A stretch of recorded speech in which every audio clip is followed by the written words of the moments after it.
भगवान का जन्म यदि मथुरा में हुआ तो गोकुल में क्यों गए? और दूसरा प्रश्न ये है कि गोकुल में 11 साल रहने के बाद वह मथुरा में वापस आए, फिर जीवन पर्यंत गोकुल में नहीं आए। क्या आग उगल दी गोकुल ने ऐसी? क्यों नहीं आए? देखो, ये दोनों प्रश्न उत्तर समझाइए। दे रहे हैं उत्तर। भगवान ने मथुरा में जन्म लिया तो गोकुल क्यों चले गए? एक बात बताइए, पानी बरस माइक लिए रहिए, पास में लगाइए, मुख के पास लगाइए माइक। जब पानी बरसता है, सुन रहे हैं आप? सुन रहे हैं आप? सुन रहा हूँ। हाँ सुनिए, जब पानी बरसता है तो पानी पहाड़ में भी बरसता है, समतल भूमि पर भी बरसता है। पानी सब जगह बरसता है, परंतु ठहरता कहाँ है? जहाँ गहराई होती है। सिमट सिमट जल भर ही तालाबा, जहाँ गहरा होगा वहाँ पानी सिमट कर भर जाएगा। उसी प्रकार दुष्ट कंस के यहाँ भगवान ने जन्म तो लिया, पर दुष्ट के यहाँ रहते कैसे? इसलिए सज्जन नंद बाबा और सज्जन वसुदेव जी, नंद बाबा और यशोदा के यहाँ उनके हृदय में प्रेम की गहराई थी। तो भगवान को क्या पसंद है? राम ही केवल प्रेम प्यारा। तो जहाँ प्रेम मिलेगा, आप लोग भी वहीं जाते हैं जहाँ प्रेम मिलता है। आपका जन्म भले कहीं हो जाए, पर रहते वहाँ है जहाँ आपको प्रेम ज़्यादा मिलता है। उसी तरह जन्म भगवान ने मथुरा में लिया, पर वहाँ उनके माँ बाप के साथ कंस ने अत्याचार किया, तो उनके साथ कौन सा प्रेम की वो बात करता, इसलिए भगवान वहाँ चले गए जहाँ प्रेम था, इसलिए वहाँ से गोकुल आ गए। पहला। दूसरा, आपने कहा कि भगवान गोकुल छोड़ के गए, मथुरा, मथुरा छोड़ के गए, फिर कभी नहीं आए, आपने ये कहा। जबकि बात यह है कि भगवान को 100 वर्ष के बाद भगवान ने 125 वर्ष की लीला की है, जिसमें 100 वर्षों के बाद भगवान पुनः वृंदावन वापस आए थे अपनी गोपियों से मिलने के लिए। 100 वर्षों के बाद आए थे, जहाँ पर श्री राधा रानी से उनकी पुनः भेंट हुई थी। राधा रानी को 100 वर्ष का वियोग था, श्राप दिया था श्री दामा ने। ये बात गोलोक धाम की है, श्राप वहाँ मिला था कि श्री कृष्ण से आपका 100 वर्षों का वियोग होगा, इसलिए 100 वर्षों के लिए भगवान चले गए। 100 वर्षों के बाद मिलने भगवान यहाँ आए थे। संतोषजनक उत्तर नहीं है श्रीमान जी। जो लिखा है शास्त्रों में वही हमने कहा है। हमने आप तो बताइए, आपको संतुष्ट पढ़ा नहीं, करने हमने तो ऐसा हमने तो शास्त्रों में ऐसा कभी पढ़ा नहीं। आपने नहीं सुना, इसका अर्थ ये नहीं कि पढ़ा नहीं, सुना तो है लेकिन पढ़ा नहीं कभी। हाँ, पढ़ा भी मिल जाएगा आपको, पढ़ा भी हम दिखा देंगे आपको पढ़ने के लिए। आप देखना तो चाहेंगे? सकता ही नहीं मैं। नहीं देख सकते? हाँ, तो बस ये समझ यही तो लीजिएगा कि कमजोरी भगवान 100 वर्षों के बाद जब भगवान कुरुक्षेत्र आए थे, ये तो भागवत जी में लिखा है। भगवान कुरुक्षेत्र आए थे, भागवत जी में लिखा है। सुदामा जी से मिलने के बाद भगवान कुरुक्षेत्र आए थे स्नान करने के लिए, और फिर जब कुरुक्षेत्र आए हैं तो स्वाभाविक वहाँ से जब यहाँ से वापसी गए होंगे तो ये रास्ते में पड़ा है, तो यहाँ भगवान ने पड़ाव डाला है निश्चित। आप गर्ग संहिता पढ़ लें, आपको सब चीज़ें मिल जाएंगी। दूसरी बात, दूसरा प्रश्न एक और था जी। बोलिए बोलिए। भगवान शब्द का अर्थ क्या है और श्रीमन नारायण का अर्थ क्या है? भगवान के बहुत अर्थ हैं। ऐश्वर्यस्य समग्रस्य धर्मस्य यस्य श्री ज्ञान वैराग्य और चैव षड्नाम भगितीर्णा, जिनमें 6 गुण हो उन्हें भगवान कहते हैं। भगवान का अर्थ ये भी होता है, भासे भूमि, आसे अग्नि, गासे गगन, वासे वायु, नासे नीर, 5 तत्वों को जोड़ दीजिए तो भगवान हो गया। ये तो सत्य है। हाँ, तो 5 तत्व के समन्वय को ईश्वर कहते हैं। ये सत्य है जी। ये पढ़ा और समझा भी है जी। नारायण का अर्थ, नारायण का जो सदा क्षीर सागर में, जो जल में जिनका शयन है, जो जल में सदा, नार कहते हैं जल को, जो सदा जल में नित्य शयन करें, जिनके चरण श्री लक्ष्मी जी दबाएं, वह नारायण है। बहुत सारे अर्थ होते हैं भगवान शब्द के, नारायण शब्द के बहुत अर्थ हैं। आपको कौन से अर्थ सुनने हैं ये बताइए। शयन करने का आयन अर्थ नहीं है, तो भगवान आयन का तो आगमन है। बहुत सारे अर्थ हैं, एक ही शब्द के बहुत अर्थ होते हैं हमारे यहाँ। लेकिन शयन तो अर्थ उचित नहीं लगता ना। नारायण, हाँ, मैं नार आयन, हाँ आगमन है। मैं आपको जो कह रहा हूं वो लिखा हुआ कह रहा हूं। भागवत जी में कहो तो मैं अभी दिखा दूं लिखा हुआ। हमने भी पढ़ा है, हाँ, हमने भी पढ़ा भगवान है। के जो नारायण शब्द की व्युत्पत्ति है, व्याख्या है, उनका आप जैसा हम कह रहे हैं लिखा हुआ हम आपको बता सकते हैं श्रीमद् भागवत जी के 2 स्कंध में।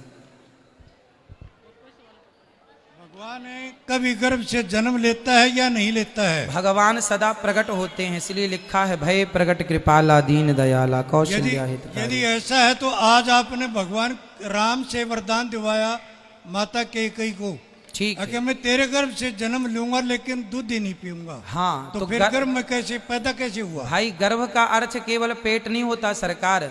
भगवान मंदिर में बैठे हैं तो उनको कहा जाता है ये गर्भगृह है। एक बड़े स्थान को मतलब समझिए, गर्भ का मतलब केवल पेट नहीं होता। विष्णु सर्व गुहाशया निशीथे तमोद्भूते जायमाने जनार्दने देवक्याम देव रूपिण्याम विष्णु सर्व गुहाशया। जो भगवान सबके भीतर बाहर गर्भ। अब एक बात बताइए, जब भगवान सबके भीतर व्यापक है तो क्या गर्भ में भगवान व्याप्त नहीं होगा? सबके गर्भ में ईश्वर ऑलरेडी हैं, परंतु भगवान प्रकट होते हैं। तमद्भुतम, भगवान के बारे में कहीं भी हमारी तरह तुम्हारी तरह जन्म नहीं लेते, भगवान प्रकट होते हैं। पर बोला यही जाएगा कि भगवान देवकी के गर्भ से प्रकट हुए। वो गर्भ का अर्थ वो गर्भ नहीं है। हाँ, भगवान गर्भ में जाते हैं अंश रूप में अपनी माँ के गर्भ को पवित्र करने के लिए, पर योनि के मार्ग से आते नहीं हैं, वह प्रकट हो जाते हैं। भगवान है ना सर्व सामर्थ्य। यही तो वेद मंत्र है, प्रजापति सरति गर्भे अंतर्जायमानो जी बहुधा विजायते। जी, जब वो गर्भ में आता है तभी तो लिखा है ये। हाँ, तो गर्भ में भगवान प्रवेश करते हैं केवल माँ के गर्भ को पवित्र करने के लिए, पर योनि से प्रकट नहीं होते हमारी तरह, आपकी तरह। वो प्रकट होते हैं। पेट फाड़ के आते, फिर हाँ, पेट फाड़ के आते हैं। भगवान तो खंबा फाड़ के आ जाते हैं। खंबा फाड़ के तो नरसिंह हुए। हाँ, तो भगवान तो भगवान है। कभी सुना तो नहीं पेट फाड़ के हुए, लेकिन खंबा फाड़ के हुए। नहीं, हमने तो बोले नहीं कि पेट फाड़ के आए हैं। भी है, सुना भी है। पेट फाड़ के आए हैं ऐसा हमने बोला ही नहीं। भाई भगवान को पेट फाड़ने की जरूरत नहीं है। जैसे अंदर गए वो भगवान हैं, कर तुम अकर तुम अन्यथा कर तुम सर्व सामर्थ्य। ठीक है, ईश्वर हैं, उन्हें बाहर से आने की अंदर से आने, वो जहाँ सब जगह हैं, सब जगह हैं, तो वो कहीं से भी प्रकट हो सकते हैं। ठीक है, और बात कराइए, संतुष्ट हुए कि नहीं दादाजी? नहीं जी, संतुष्ट नहीं हुआ, क्योंकि बच्चे के रूप में भगवान आता है।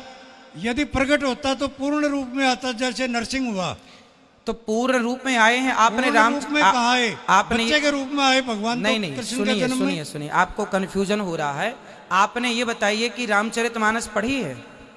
रामचरितमानस पढ़ी है, बहुत बार पढ़ी है। तो उसमें लिखा है भय प्रगट कृपाला दीन दयाला कौशल्या हितकारी हर्षित महतारी। उसी में लिखा है, उसी रामचरितमानस में लिखा है कि भगवान जब प्रकट हुए थे राम जी, तो 4 हाथ लेकर प्रकट हुए थे, चतुर्भुज रूप में। अब हम और आप प्रकट होते हैं तो क्या 4 हाथ में आते हैं? 4 हाथ में तो भगवान ही आ सकते हैं ना। वो तो फिर स्वप्न में दिखा, स्वप्न में नहीं सरकार, रामचरितमानस के इस छंद में स्पष्ट लिखा है। अब देखो, आप भले ना माने, पर रामचरितमानस में लिखा है कि भगवान चतुर्भुज रूप में आए। फिर माँ ने कहा कि प्रभु अपना बाल रूप दिखाओ, तो सुनी वचन सुजाना रोदन ठाना हुए बालक। फिर बालक भई।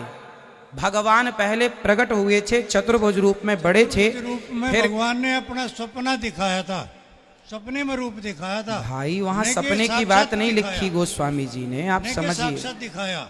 आपने रामचरितमानस पढ़ी है? पढ़ी है। तो फिर एक बार नहीं, कई बार। चलो मैं रामचरितमानस में जो लिखा है पढ़ के बता दूं। वो पढ़े सुन लिया और मैं जानने लग रहा, भय प्रकट कृपाला दीन दयाला कौशल्या हितकारी। चलो मैं इसकी व्याख्या कर देता हूं जो रामचरितमानस में लिखा है। ठीक है, कर दूं आप कहें तो, ताकि आपका संदेह दूर हो जाए, क्योंकि संशयात्मा विनश्यति, भगवान पर संदेह नहीं होना चाहिए। यदि संशय है तो आप सभी का संशय मिटाने के लिए ही ये दास यहाँ पर बैठा हुआ है ना। अब देखिए, अब देखो, मैं पूरी पढ़ के बताता हूँ अर्थ। रामचरितमानस आप पढ़ लीजिएगा, उसमें लिखा है भय प्रगट कृपाला दीन दयाला कौशल्या हितकारी। इसमें तीसरी लाइन है, लोचन अभिरामा तनुघन श्यामा निज आयुध भुजचारी। भगवान कितने हाथ से प्रकट हुए। अब इसकी हिंदी पढ़ता हूँ जो गोस्वामी जी ने लिखा है, उसकी हिंदी ये गीता प्रेस गोरखपुर की रामचरितमानस में सब कुछ लिखा है। दीनों पर दया करने वाले कौशल्या के हितकारी कृपालु भगवान प्रकट हुए। मुनियों के मन को हरने वाले उनके अद्भुत रूप का विचार करके माता हर्ष से भर गईं। नेत्रों में आनंद देने वाले मेघ के समान श्याम शरीर था और चारों भुजाओं में अपने खास आयुध धारण किए हुए थे, शंख चक्र गदा पद्म इत्यादि। अब यहाँ सपने की कोई बात नहीं है गोस्वामी जी की, चतुर्भुज रूप में प्रकट हुए। यही बात भागवत जी में लिखी है, तमद्भुतम बालक मम्बुजेक्षणम चतुर्भुजम शंख गदायुधायुधम। चतुर्भुज रूप में प्रकट हुए हैं। अब आपने पढ़ने में या गलती कर दी या समझने में गलती कर दी। स्वप्न की यहाँ बात नहीं है। यहाँ प्रकट होने के बाद माँ कौशल्या कह रही हैं कि आपके 4 हाथ हैं, हम क्या करेंगे 4 हाथ वाला बेटा, आप जरा छोटे हो जाइए। ब्रह्मांड निकाया निर्मित माया रोम रोम प्रतिवेद कहें, जिनके रोम रोम में वेद ब्रह्मांड लटक रहे हैं, वह प्रकट हुए हैं। फिर माता पुनि बोली सोमति डोली तजऊं तात यह रूपा। हे प्रभु अब यह रूप त्याग दो और फिर क्या करो कि जय शिशु लीला। शिशु मतलब बच्चों की लीला करो, प्रिय जो प्रिय लगने वाली है। तब भगवान ने सुनी बचन सुजाना रोदन ठाना। भगवान ने अपना चतुर्भुज रूप त्याग करके छोटे से बच्चों की तरह लीला करने लगे, जिससे माता को सुख प्राप्त हो जाए। ये व्याख्या है जो आप पढ़ सकते हैं रामचरितमानस में। अब फिर भी आप ना समझें ना माने तो फिर हम कुछ नहीं कर सकते। एक प्रश्न और रह गया मेरा जी, एक प्रश्न और रह गया। गीता का एक श्लोक आता है, वासंसि जीर्णानि जथा विहाय नवानि गृह्णाति नरो प्राणी। ठीक है, तथैव जीवन श्लोके शरीरा अनन्यानि संयाति नवानि देह। ठीक है। एक बच्चा पैदा होता है और वह जन्म लेने के 1 मिनट बाद या 1 घंटे बाद एक्सपायर हो जाता है। हाँ। तो नया कपड़ा पहन के आया था, पुराना तो नहीं हुआ, कैसे गया? क्यों नए कपड़ों में भी खोट नहीं निकल जाती क्या? खोट निकल जाता है, लेकिन भाई नया आप कपड़ा शोरूम पहन से के नया आया था। कपड़ा खरीद के लाते हैं, कई बार वो भी आप रिजेक्ट कर देते हैं ला करके। तो कैसे भगवान गया भी वो? नया शोरूम से निकाले, देखे हो गया उसको, इसलिए रिजेक्ट कर दिया। इसमें क्या है? वासांसि जीर्णानि यथा विहाया, ये सही है। भगवान कहते हैं आत्मा पुराना शरीर त्याग करके नया शरीर धारण करती है। आत्मा वस्त्र पहनती है, वासांसि जीर्णानि यथा विहाया। लेकिन ये बात सत्य है कि कपड़ा पहनती है। इसका मतलब ये नहीं कि बच्चा पैदा हुआ तो मरे ना, भाई जन्म लेते ही मर जाएगा। नया भी रिजेक्ट। आप नया चीज सामान घर में लाते हैं, नया मोबाइल खरीद के लाते हैं, आते ही बिगड़ जाता है। तो परमात्मा की बनाई हुई नहीं है। हाँ, तो परमात्मा भी इसी प्रकार से परमात्मा ऐसी चीज नहीं बनाता। अच्छा देखो, पैदा जब होते ही मर जाए। जब शांतनु का जन्म हुआ, शांतनु के पुत्र गंगा जी के पुत्रों का जन्म हुआ, तो जन्म लेते ही गंगा जी ने अपने सारे पुत्रों को पानी में बहाया कि नहीं? क्यों बहाया था? इसलिए बहाया था क्योंकि उनकी आयु उतनी ही थी। भाई 1 दिन की आयु किसी को मिली है तो 1 दिन के लिए ही शरीर धारण करेगा ना वो। किसी को 100 साल की मिली, किसी को 80 साल की मिली, किसी को 10 साल की मिली, किसी को 5 साल की मिली। ये तो ईश्वर तय करेंगे। पुत्र आप लौकिक दृष्टि से बता रहे, आध्यात्मिक दृष्टि से बताइए, गंगा ने कैसे बहा दिया, कहाँ बहाई? भाई गंगा जी के पुत्रों को, आध्यात्मिक दृष्टि से बताइए आप। पितामह भीष्म 8वें पुत्र हुए हैं। पिता में भीष्म तो 8वें हुए, कृष्ण जी उसके भी पहले 8वें हुए जितने थे। बच्चे हुए माता गंगा जी के, सारे पुत्रों को उन्होंने विसर्जित किया था, ऐसा शास्त्रों में लिखा है। अब आप शास्त्रों की माने तो हम बात करें आपसे, माने ही ना तो बात करने से फायदा नहीं है।